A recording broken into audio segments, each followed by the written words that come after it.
Very, very excited to introduce someone who I think we are very fortunate to have come to know, who is going to give us a little bit of background information, kind of talk about where we are in the larger scheme in terms of what's going on with employment and people with mental illness. So I'm very happy to introduce Kathleen O'Hara. Kathleen is a social worker with extensive experience in community development and advocacy programs in the US and abroad. Her professional experience has focused on collaborative work with young people and public health and public mental health service users. Her US-based research work includes a study of employment training for New York City youth exiting foster care and a pilot project to train and employ mental health peers as research assistants within mental health services research. She currently divides her time between a study exploring the role of peer advocates on New York State adult home reform, as well as a peer-led healthy lifestyle intervention for mental health service users. She earned her MSW from Washington University in St. Louis and is currently a Ph.D. candidate at the Columbia University School of Social Work. Please welcome Kathleen O'Hara.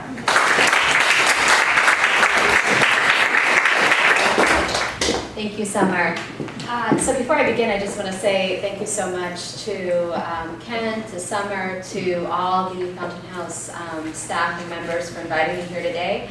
I'm a nerd, I'm an academic, so I've long admired Clubhouse in terms of its philosophy and kind of its concepts, but it's really been a privilege to get to know what goes on a day-to-day basis in clubhouses. And it's just kind of reaffirmed to me that we need more of this type of work being done in mental health services. So I hope what I have to say today is useful and in some way can contribute to all the good work that goes on here. So what I'm going to talk about today is why employment and what is the state of employment for people with serious mental illness in the United States. And Summer is going to help me with slides. So a very quick agenda. So I'm going to again kind of make the pitch and kind of preaching to the choir, I'm sure, but why we should care about this topic.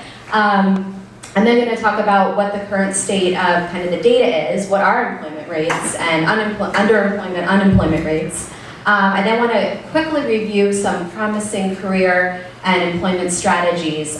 My job is really just to provide a very, very brief overview or teaser for what we're going to talk about over the next 2 days. So I'm going to be purposefully very brief, or try to be. And then I want to just conclude with a conceptual model that I really like and I hope will be useful when we're discussing some of the strategies later on today.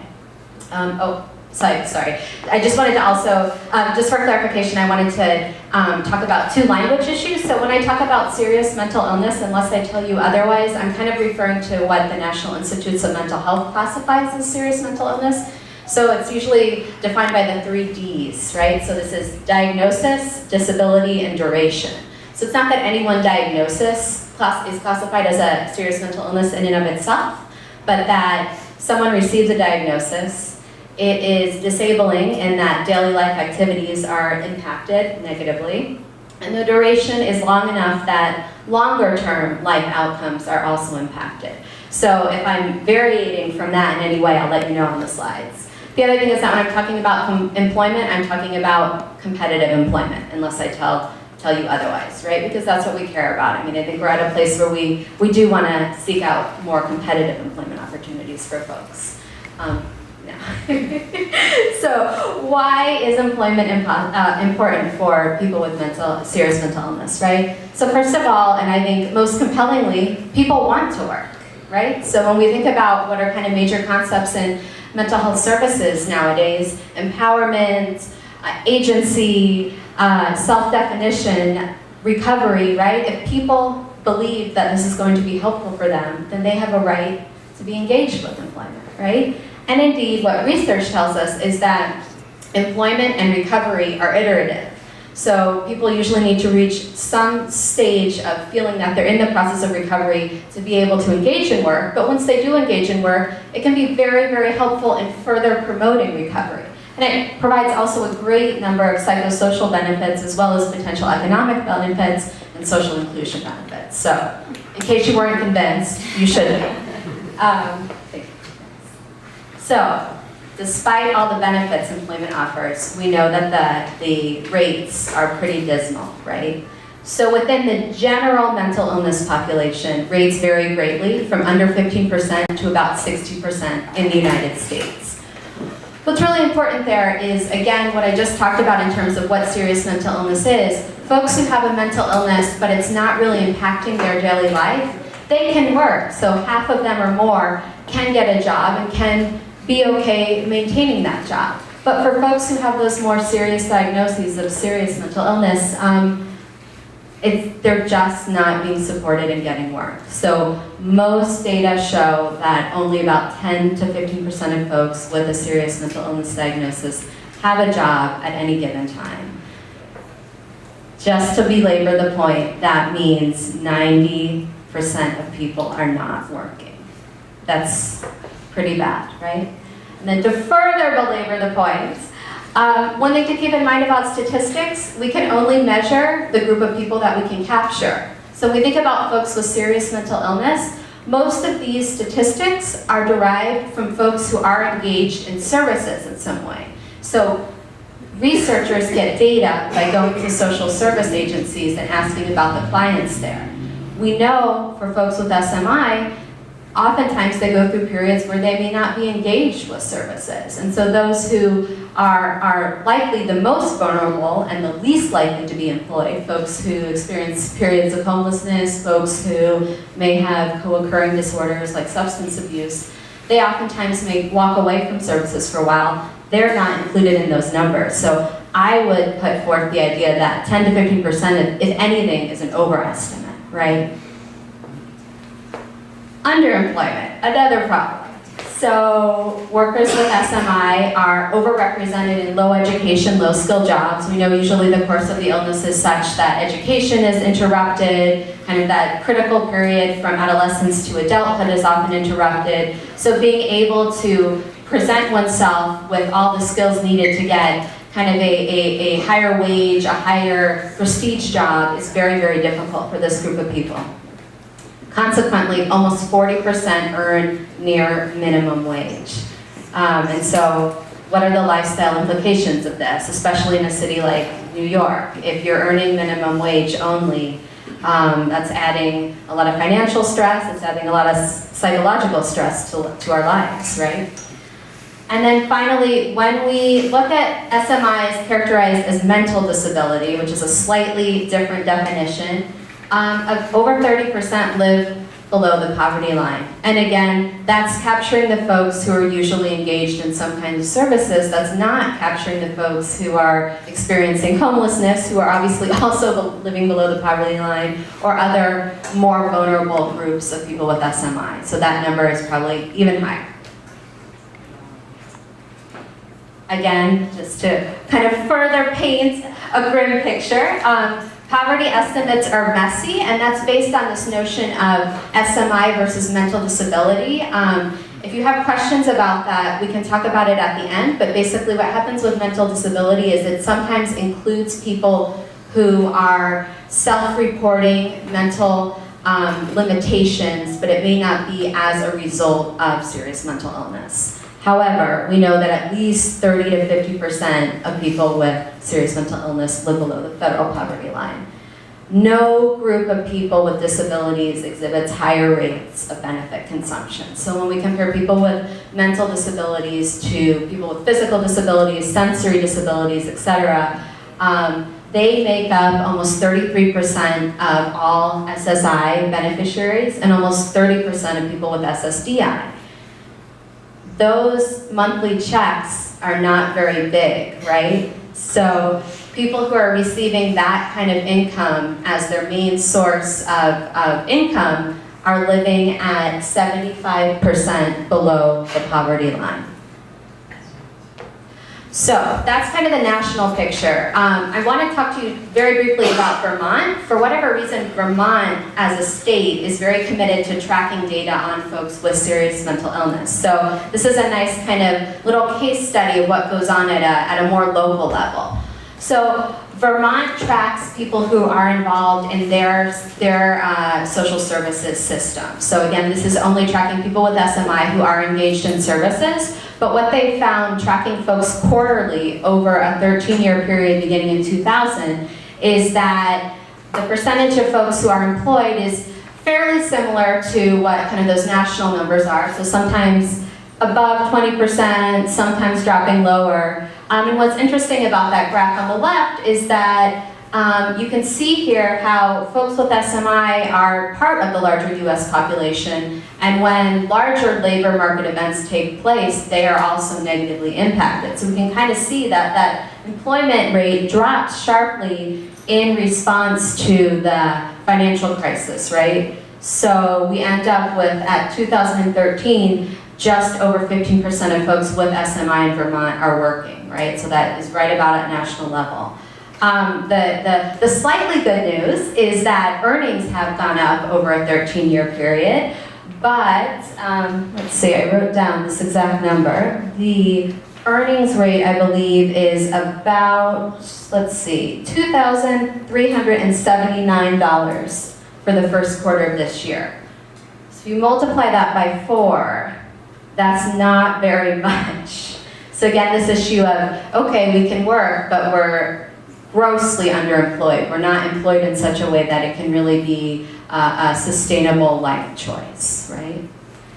So kind of further research in Vermont, which is an interesting iteration of what's working there. I know this graph is just lots of numbers, right? So on the left column, we see by counties, kind of provider areas, and then what I really want to focus on is those totals on the bottom. So a couple things stand out here. First, Vermont, reflecting national trends, shows that the vast majority of folks who are receiving social services are not actually receiving employment services. In Vermont, that 1,790 signifies that 66% of folks who seek social service support do not receive any kind of employment services. So that's not good. But then what we learned from those who do receive services is, for whatever reason in Vermont, they broke it down in terms of 6 or more services or 6 or less services. Sorry, less than 6 services and 6 or more services. So folks who receive 6 or less services specified towards getting and keeping jobs are able to keep jobs at a rate of 27%. Folks who get 6 or more employment services are able to get and keep jobs at a rate of 40%. 40% is a good number. I mean, we know Clubhouse numbers, and those are high. This is even higher. But 6 services is a lot. And so when most people aren't given access to any employment services, this kind of begs the question, what is the ideal package? What is needed? It's not just go to one single program and learn something and then go get a job, right? There's a direct correlation between how much support and training is given and what the outcomes are. So, and then what, for me, I think as a social worker or just as inserting my personal opinion, is really kind of depressing about this situation and shocking is that all of this data shows us a pretty dismal outcome, but this is in direct contrast to what individual consumers want. They want to work. They want to work in large numbers, and the rates of desiring to work are largely underestimated because, of course, many people are told work is stressful, work is going to compound your mental health condition, etc. So that 65 versus 15% gap is something that really needs to be addressed. So, transitioning now, what are we going to do about this? Luckily, we have 2 days to figure it out, and I don't have to be the one to give you an answer. So I feel much better. What I do want to do, however, is kind of, again, frame some of the panels that are going to unfold over the next 2 days. So I want to give you a very brief overview of some of the major employment strategies that we're going to be talking about. And I'm going to do something, you can go ahead. I'm going to do something very cowardly right off the bat. I'm probably the least qualified person in this room to address transitional employment, so I'm not going to address it. What I will say from a researcher's perspective, I included in the packets, you got a pretty thick references guide, and I included a section on transitional employment. And so what I can tell you, not in terms of the practices and the processes of TE, but in terms of what the research literature tells us, is that it does work well, and it works better than many other forms of vocational supports. So that's all I want to say about that, and we'll talk about transitional employment more following my presentation. But then I also want to review supported employment, peer specialist employment, and then what I just called entrepreneurial employment to capture a variety of kind of ventures like social cooperatives, like community economic development, etc. So first up is supported employment, which I can talk at length because there's so much research on it. What I want to do to get folks oriented towards the model is first to explain to you that there's supported employment and then there's individualized placement and support, IPS. These are not separate programs. Supported employment is kind of like an umbrella term for programs that generally adhere to these 8 principles. The thing about supported employment is it's invented and perpetuated and talked about by researchers, and so we are completely obsessive and detail-oriented and always have to make things too complicated. So they invented IPS to it's called a manualized intervention. So what that means is for a supported employment program to be called IPS, it needs to be rated using a fidelity scale, and it needs to be shown to adhere very rigorously to all of these principles in a way that any supported employment might not necessarily do. So like as an example, many supported employment programs may not achieve number 3 that well. They may provide some individualized services, but that only goes so far. Number 7, many programs don't provide as much benefits, counseling as they could, etc. So that would just be supported employment. And one caveat here that number 8, job development with local employers, that this is kind of a new addition to the model. So again, this is the first time that supported employment has said you have to consider the larger labor market.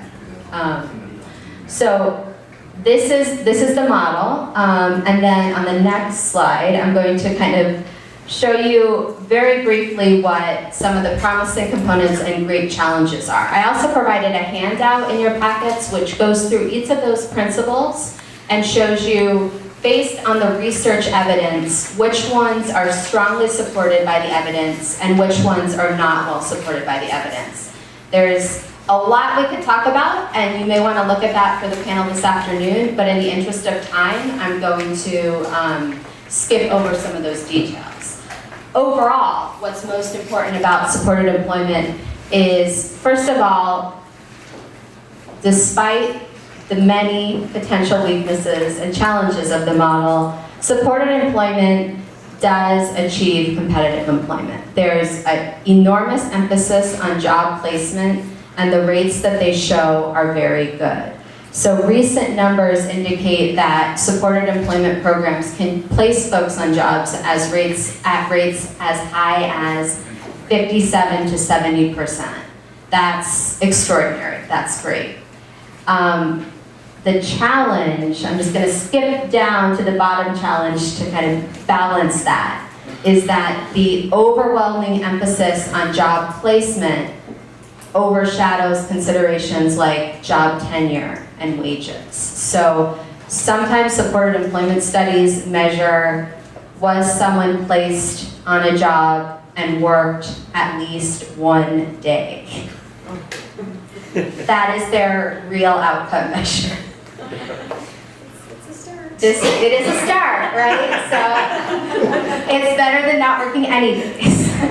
But so that's kind of a major weakness there. But I do want to emphasize that supported employment and its large research base have really helped advance mental health service provision in demonstrating in a very rigorous way that populations that previously were viewed as completely unable to compete in the labor market actually can get competitive jobs, if only for one day. So this is a promising component.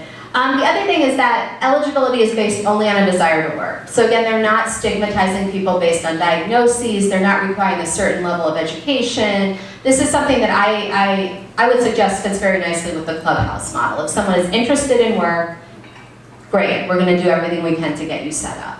And that's actually been very strongly validated.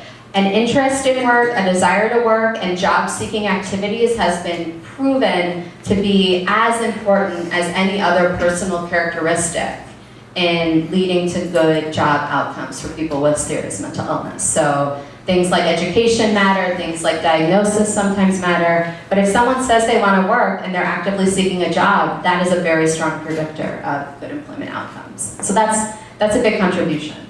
And then supported employment stresses individualized and integrated services, which again may seem kind of obvious to clubhouses, but that's not obvious to kind of the larger mental health service provision community. So this is also something promising that they do. So again, that challenges competitive jobs. I don't know to what degree this is necessarily a bad thing, but while supported employment will often place people in competitive workplaces where most of their colleagues are people without diagnoses, workplaces where people earn at least minimum wage or over, etc. The actual jobs that go to people who are supported employment participants are oftentimes earmarked for that. So is that competitive or not?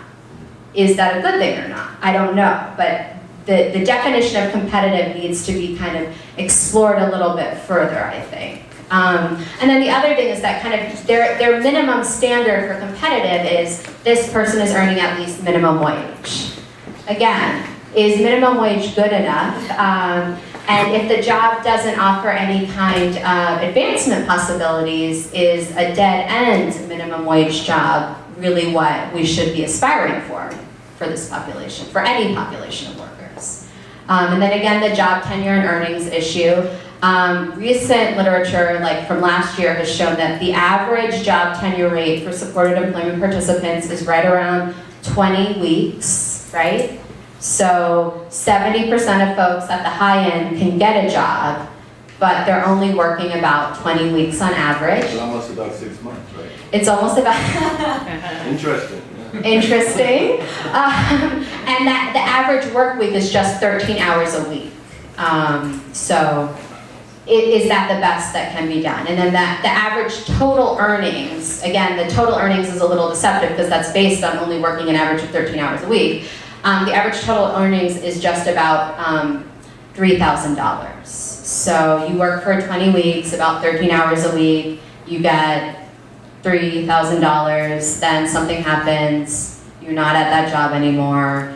So if the average is 13, that means there are actually people who are working 5 or 10 hours a week. Well, that's interesting. In IPS, a high fidelity program suggests that people should be working at least part-time defined as at least 10 hours a week.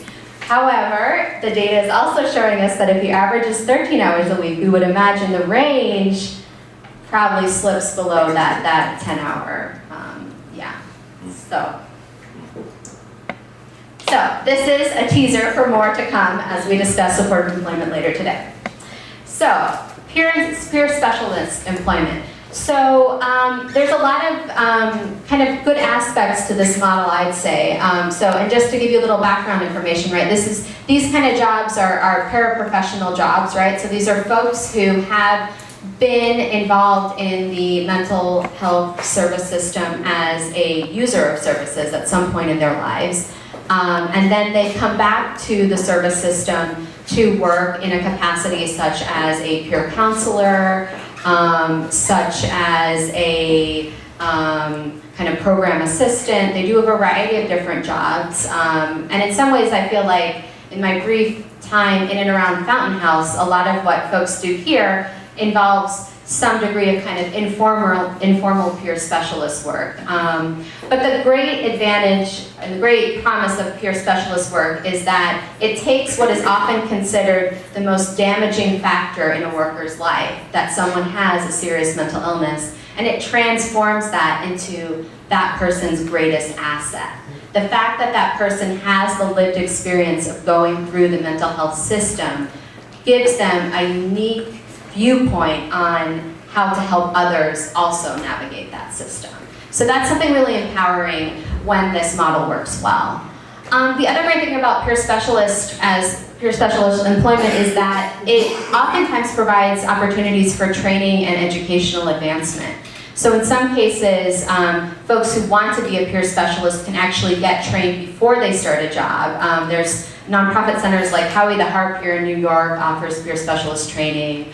And then in other cases, folks get the job and then receive in-house training. So for example, OMH, the Office of Mental Health of the State of New York, employs a lot of peer specialists, and they provide in-service trainings, they provide kind of educational opportunities in-house for those folks. So that's great in thinking in terms, again, of not just a dead-end job, but there's the possibility for advancement, for learning new things, for being interested and engaged on the job as well. Are there studies around peer workers themselves and their length, tenure, and all that kind of stuff?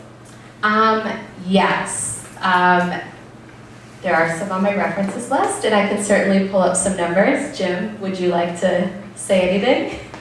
Well, the studies are just beginning because this is very new, and there are so many different models of peer support specialist employment that it's yet to really be teased out. But there's some beginning research. Anecdotally too, and there's been a lot of, I think where there's been more research is qualitative interviews with folks who have these jobs. And anecdotally, for people who find the right fit, this is a great opportunity, and folks will stay on the job for years and years. However, there's also a lot of considerations for workplace culture, which is one of the challenges I list, where folks don't find that they're really embraced within our organization, and so that leads to a lot of turnover. So again, the challenge is, the problem with validating the lived experience of folks is that it often ends up looking like tokenism. So someone comes to the job with a lived experience of having been in the mental health services system, but then that's the only attribute that is seen by their coworkers. So it's not that this person speaks a second language or also happens to be very able with numbers. It's that, oh, you were a former psychiatric patient, so this is what you do here. This is what you know how to do. So that can be really limiting for folks and really kind of disempowering. Training, is it sufficient? Is it really helping people advance? Or again, are people being kind of kept in, you are the former patient mode, instead of helping them really move up the career ladder? And then referring back to how long people stay on the job, I think a big problem has been that the peer specialists are expected to adapt to the workplace they enter, but the workplace often has no idea of how to integrate peers. So they're this weird kind of two-headed animal that is a colleague, is an employee, but is also like the people served, and how are we supposed to treat them? What are we supposed to do with them? So there's a lot of unresolved issues around that. And then finally, again, entrepreneurial employment, this is just kind of my umbrella term, but for things like community economic development, social cooperatives, et cetera. And here especially I'm painting a very kind of broad picture because this encompasses multiple types of models. But I would say some of the most promising components of this type of work is, again, it's validating the lived experience, expertise, and also interests of workers. So within social cooperatives, people who are involved have a say in what the project or the endeavor is actually going to look like, and they bring their talents and their interests to that project, which is very empowering, or can be very empowering. There's also flexibility around organizational structure and culture. So in some cases, if all workers are people with SMI, what the workday looks like, the way people interact, flexibility around certain workplace norms are all up for definition. And that's fantastic, that that provides the type of workplace that we'd all like to be in. And then also there's a great advantage to this type of program because there's the potential to really be sensitive to what's going on in the local or the national labor market at any given time. So instead of having, again, if we remember those Vermont statistics, we can see that people with SMI in Vermont really suffered post-financial crisis, but within these entrepreneurial models, there's the possibility of saying, well, what's really needed right now, what really could offer jobs during this otherwise difficult time is X or Y. And so that holds a lot of promise. So the challenges on the reverse hand are that this is an intensive, potentially really involved type of employment. It provides the room for creativity and flexibility and innovation. Not everyone wants to work in that way. Some people prefer a pretty mundane 9 to 5-ish type of job. So it takes a certain type of person to work in any entrepreneurial venture, whether or not they have a diagnosis. And so that's something to keep in mind with these types of models as well. And then, again, going back to the fact that it can be flexible to the labor market, at any given time, the labor market might desire a type of program or a type of service that doesn't match the interests of the workers. So, for example, something that's very popular to do is to start, or has been very popular in the past, is kind of have courier services, where a group of mental health consumers will start kind of a delivery service or a mail service. And so that's great, that's something that's always needed, especially in big cities, but for someone who is an artist or for someone who is a musician, working as a courier isn't necessarily very satisfying. So, and then again, as in any entrepreneurial venture, there's the possibility of failure, and so when job security is pegged to the success of the organization or the venture itself, it's just a little more risky, and so that has the potential to create difficulties for someone. But again, that's more the nature of entrepreneurship, not so much specific to these models. Okay, so almost done. So as we kind of transition into talking about more in depth about specific models over the next 2 days, I just want to share with you a researcher's perspective that I really admire. So Terry Kreppa is a researcher from Canada, and she's put forth this conceptual model of a life-career perspective. So a lot of what has been kind of the bread and butter of employment services for people with serious mental illness has been kind of, we just need to get them on the job. You need to get a job, maybe we're going to train them before, maybe we're going to train them after, but we're just going to get them out there doing something great. And so what she says is really, okay, that works in the short term. We see that working for supported employment. We see that working for a day. But what people really need, as with anyone, any kind of worker, is the type of support that leads them not just towards a job, but towards a career or a job that becomes part of their overall life trajectory. So it's not just work in something and have that experience. It's work in a way that it's integrated and fulfilling and kind of conforms to what you want for your overall life. And so that brings up issues like training, like education, like the workplace environment, like staying on the job and having the supports necessary to stay in a job that you like. And I think a lot of these models don't think enough about that. So I would just suggest that as we're talking throughout the next 2 days, that we really think about how can work be a part of everyone's life, not just a segment on the side. So that's it. Thank you so much.